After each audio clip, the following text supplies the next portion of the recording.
말씀 제목은 내가 참으로 원하는 삶. 내가 참으로 원하는 삶.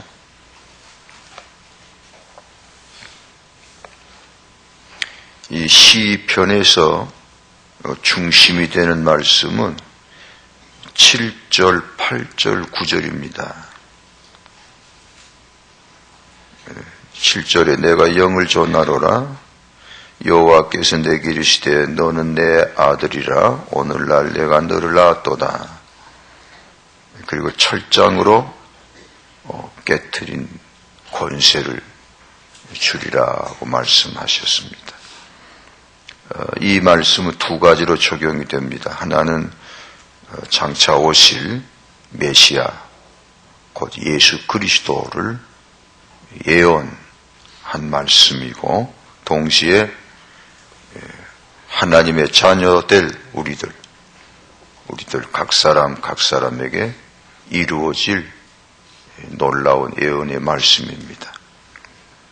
어느 날 저에게도 이 7절 말씀과 똑같은 일이 일어났습니다. 내가 영을 전하노라, 선포하노라. 온 우주, 모든 영계, 천군 전사들 앞에, 또 모든 어둠의 영들 앞에 하나님께서 선포하셨습니다. 놀라운 선언을 하셨습니다. 내가 영을 전하노라. 여호와께서 내게 이르시되 너는 내 아들이라. 오늘날 내가 너를 낳았도다 하는 큰 기쁨, 놀라운 사건이 바로 내게도 이루어진 것입니다. 성도 여러분에게도 이 놀라운 예언의 말씀이 문자 그대로 이루어진 줄로 믿습니다. 이런 놀라운 은혜를 받은 나입니다. 예수님은 두말할 거 없고 하나님의 아들 된 나, 참 생각하고도 생각해봐도 참 놀랍고 희한한 사건이죠. 항상 쓰는 문자지만 교회에서는 너무 아름다운 용어를 함부로 쓴다 그래요. 과연 내가 하나님의 아들이냐? 놀라운 것이. 정말 하나님의 아들이 됐느냐? 이제는 그 열매로 보는 겁니다. 그래서 이 7절, 8절, 9절 말씀을 중심으로 하고 이제 앞과 뒤 이렇게 좌우 날개처럼 이런 큰 은혜를 받은 자, 곧 하나님의 아들 된 자들의 삶입니다. 삶. 나무가 있으니 열매가 있고 그런 거죠. 그래서 오늘 말씀 제목이 나온 겁니다. 하나님의 아들 된 내가 참으로 원하는 삶이 있다. 그렇죠. 그게 뭔가 점검해 보겠습니다. 앞뒤로 맞아요. 두 가지로 말씀이 나와 있는데, 먼저 앞부분 쪽에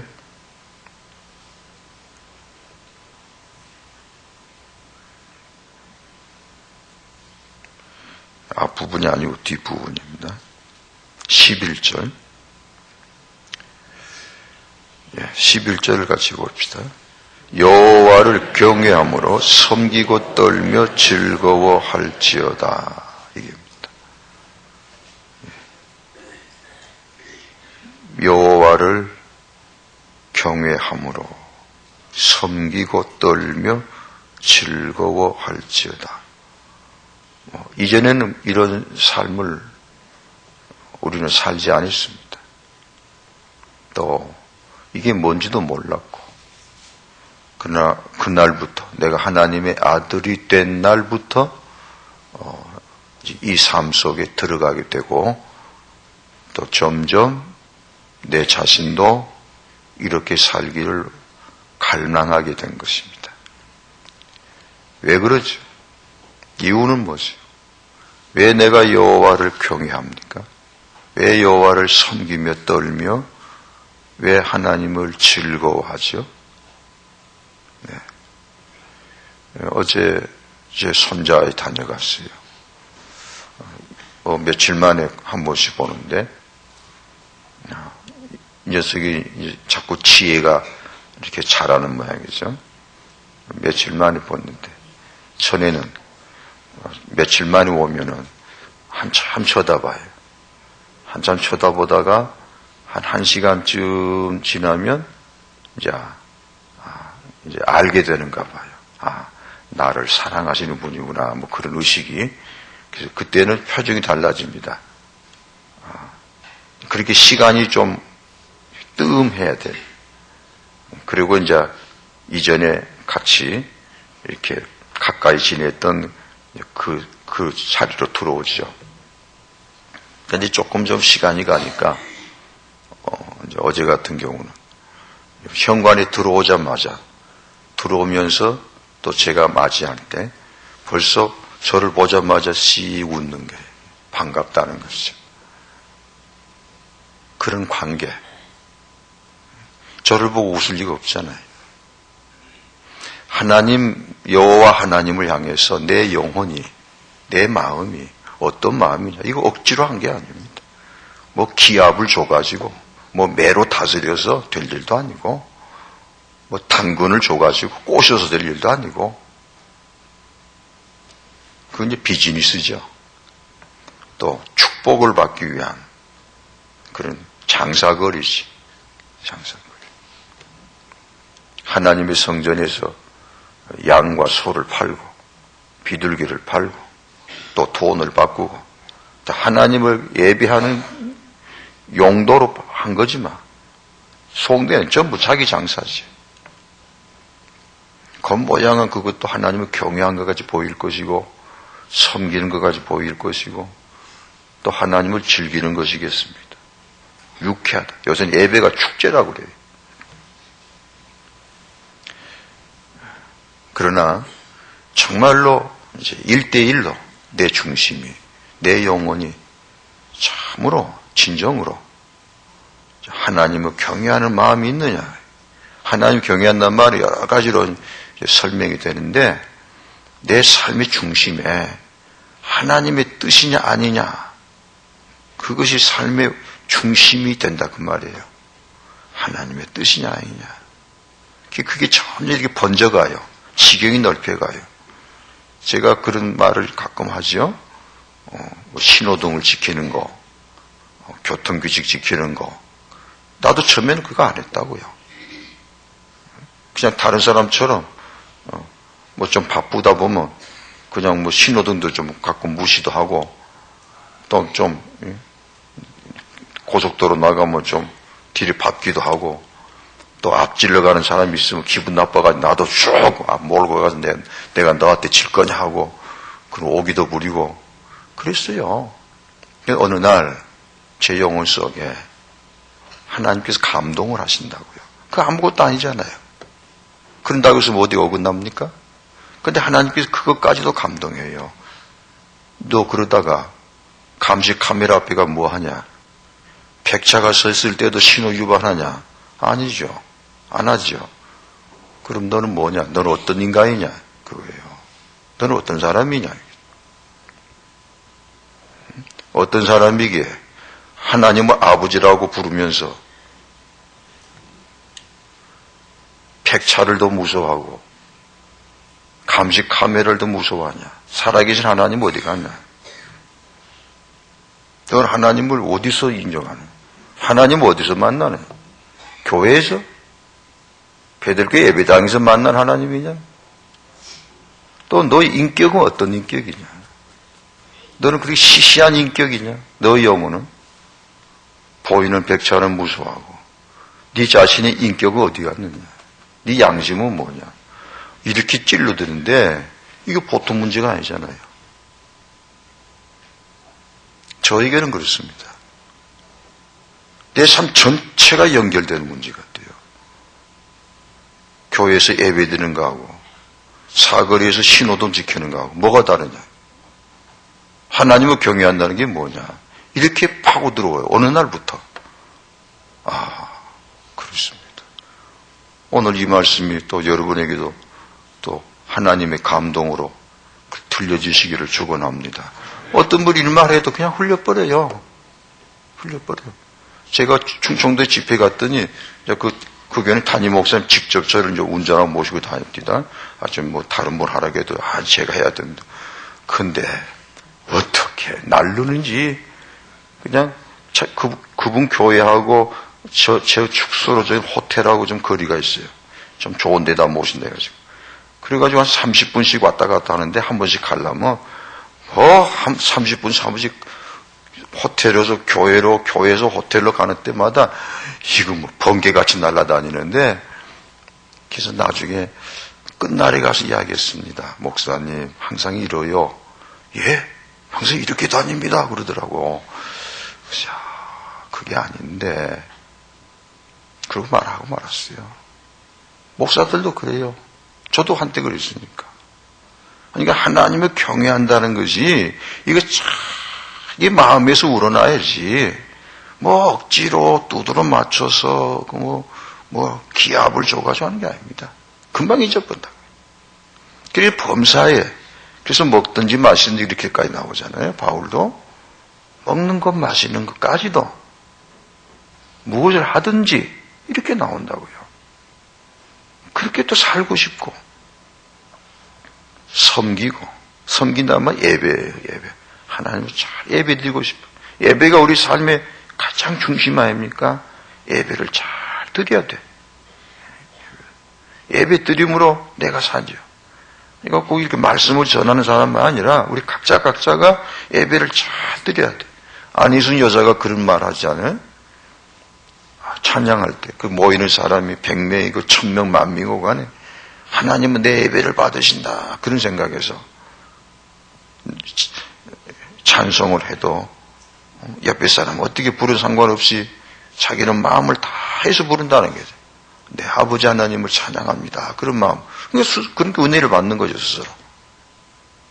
그런 것들. 섬기며 떤다는 건 예의입니다. 예의. 하나님과의 관계, 예의. 가장 허물없는 관계이면서도 버릇이 없으면 안 되죠. 떠는 건 당연합니다. 하나님을 높이시는 겁니다. 내 아버지를 높이는 겁니다. 방자스러우면 안 돼요. 버릇이 없으면 안 돼요. 전혀 아버지 없는 그런 거 뭐라고 그러지? 아버지 없이 큰 자식들. 그래서 은혜가 떠나면 사람들이 방자스러워요.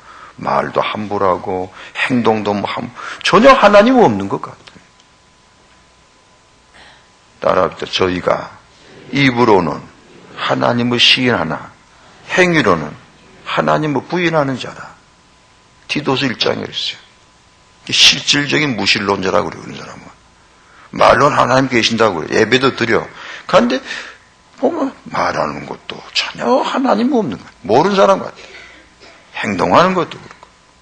그게 다 뭐냐 이것이죠. 뿌리로 돌아가서 정말 네가 하나님의 아들이냐? 근본 문제로 들어갑니다. 정말로 이 7절 말씀이 이루어졌느냐 이게 정말로. 다시 7절 보십시다. 내가 영을 전하노라. 여호와께서 내게 이르시되 너는 내 아들이라. 오늘날 내가 너를 하나님 엄청난 사건이 하나님 아버지 앞에서도 내가 너를 내 아들이다. 하나님 앞에서 명백한 사건이 내게도 명백한 사건이 되는 거죠. 뭐 있으나 마나 그런 게 아니에요.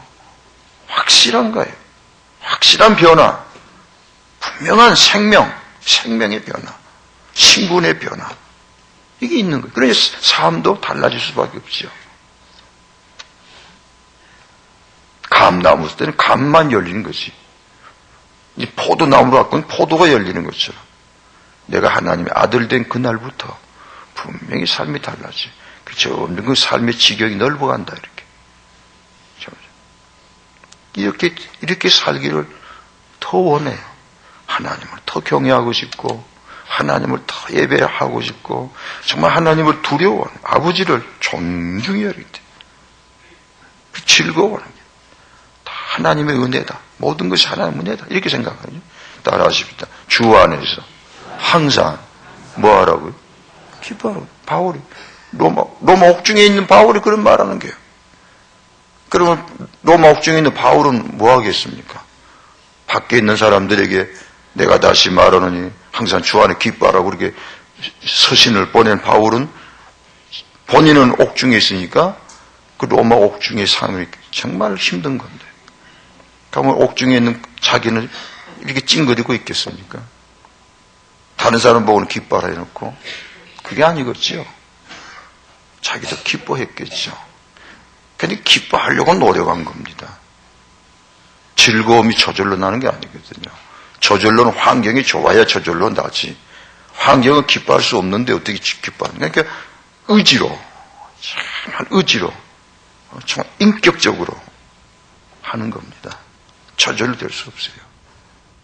주 안에서 즐거워하는 게. 아버지, 이게 다 아버지 뜻인 줄 믿습니다. 이런 기사예요. 내가 쇠고랑에 채인 것, 옥중에 갇혀 있는 것도, 이렇게 낮아진 것도 사람이 한 거지만 이 속에 아버지 뜻이 있는 줄로 믿습니다 하고 받아들이는 거죠. 그러니까 되는 거 아니에요? 그러니까 옥중에 있지만 시위대, 온 시위대는 전파되고 로마가 뒤집어지는 거죠. 옥중에 갇혀 있는 사람을 통해서. 이게 내 모든 환경도 다 하나님 뜻이다. 요셉이 보디바르 집에서 하나님의 뜻으로 받아들이니까 얼굴이 밝아진 거예요. 자, 하루하루 삶, 누가 뭐라 하든지 다 하나님의, 우리 아버지께서 허락하지 않으면 있을 수 없다고 하시는데, 당신들 나를 헤아렸으나 나의 하나님은 그걸 손으로 바꾸시는 건데. 할렐루야. 그러면 밝게 살잖아요. 하나님의 아들이니까 어둡게 살지 말아야 돼. 그것이 아버지께서 원하는 거거든요. 어제도 손자 녀석이 뭐 아무것도 아니래 막 울어요. 어찌 이 녀석이 그냥 속으로 그냥 나도 그냥 야야 빨리 가버려라. 그 진심은 아니지만 오늘 또 아버지 앞에서 할 수 있는 대로 순간순간 안 되니 잘 안 돼요. 그냥 얼른 빨리 돌려서 빨리 전환해서 버튼을 빨리 눌러서 그냥 밝게 살아야지. 감사하고 살아야지. 그런 하루 되시기를 축원합니다.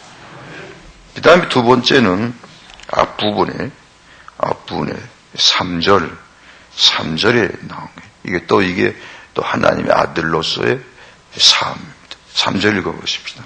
우리가 그 맨 것을 끊고 그 결박을 벗어버리자 하도다. 이게요. 하나님 앞에 얽매이는 것, 내 마음대로 못 살고 하나님이 주장하신 대로 매여서 결박으로 묶어 놓듯이 그렇게 사는 거, 즐겁했죠. 저는 어렸을 때 교회 다니면서도 교회 안에서 봉사하고 이런저런 하면서도 그거 내 마음대로 한 겁니다. 내 마음대로 한 거예요. 하고 싶으면 하고, 하기 싫으면 싹 돌아서고, 그러다가 교회마저 딱 발 끊어버리죠. 왜? 시간 없다. 그러고. 공부한 게 너무 시간이 모자라니까. 시간 없다. 그게 어디 메인 사람입니까? 내 마음대로 사는 사람이지. 왜? 내가 하나님의 아들이 아니었거든요, 그때는. 꼭 고삐 부러진 망아지처럼 천방지축 그냥 내 마음대로 산 거예요. 하나님 섬긴 거 하고 싶어 한 거예요. 하기 싫으면 안 한 거고. 이게 정말 하나님의 아들이 아니었어요. 매이기 싫어했어요. 내가 자유지. 내 마음대로 하는 것이 그런 엉터리가 정말 지 고집대로 살고 자기 주장하고 잘난 체하고 지 얼굴 내고 참 웃기는 것이요. 정말 웃기는 것이. 그러던 제가 드디어 7절에 와서 내가 영을 전하노라. 너는 내 아들이라 한 날부터 깨진 거예요. 그때부터 막 깨지기 시작한 거예요. 왜? 나의 아버지께서 가만 안 두시더라고. 버릇을 잡으세요. 지 멋대로 사는 걸. 자기 주장하고 사는 거. 하나하나 깨시더라고요. 그러면서 이제 보여주시고 깨닫게 하시는데, 하나님 품 안에 들어갈수록, 하나님 그늘 안에 들어갈수록, 성령의 감동하심에 들어갈수록, 내 뜻이 아니라 아버지 뜻대로 살수록, 내 주장이 아니라 성령의 주장하신 대로 살수록, 나를 내려놓고 하나님 뜻대로 살수록, 그것이 매인 것이지, 그게 자유가 없는 것 같고, 또 그것이 참 어찌 보면 참 손해보는 거예요. 바보 같아요. 때로는 바보 같아요. 내가 원치 않는 곳에 막 끌고 가시니까, 나는 넓은 길로 가고 싶은데 좁은 길로 데려가시니, 그 좁은 길도 그냥 비천한 길로, 낮은 길로 누가 원해요? 그런데 아버지께서 가자 그랬어요. 안 갈란다, 그럼 네 마음대로 살아. 네 마음대로 살고 나를 아버지라고 부르지도 마라. 이럴 수 있는데 또 그럴 수는 없잖아요. 아버지, 주님, 그러면 내가 하란 대로 와요. 긱소리 말고. 그래서 울며 간 거죠. 주님 따라 사는 길, 그렇게 간단한 게 아닙니다. 그런데 해보니까 좋은 거예요. 너무 좋은 거예요. 진정한 자유가 있고, 진정한 부유함 있고, 아름다움 있고, 축복 있고, 얼마나 좋습니까? 내가 스스로 만들고 세운 삶이란 걸 이만한다면, 하나님께서, 내 아버지 하나님께서 나를 위하여 예비하시고 만들어 삶은 이것보다 1000배만 겁니다. 그걸 점점 보이는데. 근데 이건 바울이 뭐라고 그러죠? 이쪽 삶은? 딱딱 맞아야지, 이게. 이쪽 삶을 바울이 뭐라고 그랬어? 아이고, 오늘 아침에 죽순물. 배설물이라고 그랬잖아, 배설물. 전에는 그 황금덩이로 보였는데, 이제는 개똥이에요, 개똥. 세상은. 그렇게 보여집니다, 점점. 개똥 같은 게. 천분지 알고, 거기다 코디를 받고, 양심도 팔아먹고, 인격도 그냥 그렇게 사는 거예요. 그런데 하나님 안에 사는 게, 비교할 데 없는 영광. 그 영광이라고 그러잖아요, 바울은. 영광이다. 비록 그 육신적으로 보면 바보 같고, 그게 비천하게 보이고, 못나게 보이고, 약하게 보이고, 가난하게 보이도 아니네. 형제자매를 어떻습니까? 정말 하나님의 품 안에 하나님의 뜻 가운데 매여서 곧 이것이 한마디로 하면 성령 충만입니다. 성령님 나를 다스려 주소서. 정말 다스려 주소서. 제 몸, 마음, 영, 의지, 감정, 입술의 말, 생각하는 것까지 정말 성령 다스려 주셔야지. 이게 제 멋대로 또 하는. 그럼 복잡해져요. 살아보지 말잖아. 내가 하나님 아들인데 하나님 뜻대로 안 살고 내 멋대로 내 생각 주장하고 해보세요. 얼마나 복잡합니까? 하나님의 아들인지라 스스로 체험해요. 내 주장, 내 생각대로 해서 쓴물만 나. 내가 잘못했구나. 그런 것이 있으시면 아멘 하세요. 그런 게 분명해야 됩니다. 그래서 성령님 정말로 저를 주장하소서. 그리 되시기를, 오늘도 좋은 하루 되시기를 축원합니다. 177장 성령이